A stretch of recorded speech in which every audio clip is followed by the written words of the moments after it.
Happy sa Talisay City Police mo pasusi. Kung tinuod bang nabiktima sa stray bullet ang usa ka 30 anyos nga lalaking midayo lang sa dakbayan sa Talisay. Kini ang gitutukan ni Luan May Rondina. Nadangat sa Talisay City District Hospital ang 30 anyos nga si Joel Rosento human gikatahong aksidenteng naigo sa saag nga bala. Mato ni Police Superintendent Marlo Conag, lumad nga taga Barangay Biga, Toledo ang biktima. Apan gikatahong may gihatod nga manok sa iyang paryente sa manangados na bunok dihang nakabantay nga naminhod ang iyang buko-buko atul sa bispera sa bagong tuig. Prior kasi diyan sa mga marami kasing may mga incident na mga rumble. And then may mga nagsabi din na may akyat bahay na binaril ng mga tao.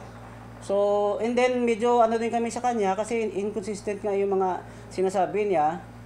How could he end up doon sa sitio Mananga sa Tabunok, taga Toledo siya. So, yun nga, papaimbestigahan natin yan so that we will really know the cause of the gunshot wound ng victim na yun.